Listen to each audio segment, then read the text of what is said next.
Ang isang molder ay walang toppings na mga gulay kasi nga yung may mga gulay na arigato gozaimasu. Japanese street food ang ating susugurin ngayon mga Mars. Kaya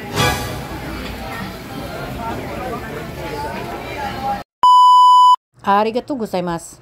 Japanese street food ang ating susugurin ngayon mga Mars. Kaya for today's video, samahan niyo akong pupunta sa Japan, Nabo. May konting trivia pala ako sa inyo. Alam niyo ba na ang taco, ang ibig sabihin niyan ay octopus balls. At ang yaki naman ay fried.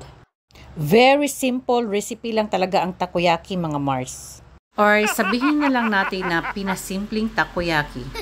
Dahil nga ang ingredients nito ay gulay lang na repolyo at saka carrots. At syempre, yung mga ingredients na rin sa mga or mixture ng butter na ginamit nila para sa takoyaki. Unang nilalagay nila dito sa mga molder ay mantika. Pinapahira nila ng mantika tapos habang painit na ang mantika ay saka nila inilalagay ang mga butter. At pagkatapos ay ilagay yung mga gulay. Ang isang molder ay walang toppings na mga gulay kasi nga yung may mga gulay na ay pag ibaliktad yun ay ipapatong na lang doon sa mga molder na walang gulay para magporma siyang bilog. Actually mga Mars, ang authentic talaga na takoyaki is nilalagyan talaga nila yun ng octopus. Pero syempre, wag na natin yung hanapin kasi nga ito naman yung nakasanayan natin na takoyaki yung mga simple lang kasi nga hindi naman din ito kamahalan. Yung authentic takoyaki talaga, syempre pricey na talaga yun. Pero wala namang problema kung simple or authentic. Ang importante ay malinis ang pagkagawa, di ba? At napapasaya tayo dahil nabubusog tayo pag kumakain tayo ng takoyaki. At ang gusto ko rin sa takoyaki ay hindi siya agad-agad lumalamig. Yes, mga Mars, hindi talaga siya agad-agad lumalamig kasi nga pagkain ko nito, ilang minuto lang nakalipas, pagkagat ko, inapaso pa rin ako.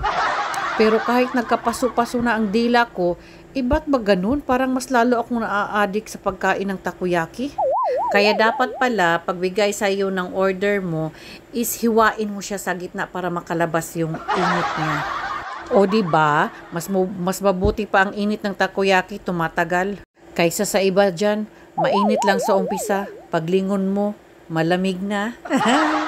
Kaya sa mga health conscious dyan, magtakoyaki na kayo kasi purong gulay lang naman ang mga ingredients nito. Walang karne, walang masyadong mga MSG at kung ano-ano pa. Pwede nyong itry dito kung hindi naman kayo maarte dito sa Panabo Night Market. Dito kami kumakain ng mga street food kasi malinis naman ang pagkagawa nila. Meron din naman ganito sa loob ng mga mall kaya nga lang mas pricey siya. Dito tag 25 pesos lang for 5 pieces na yan. O diba? Okay na yan?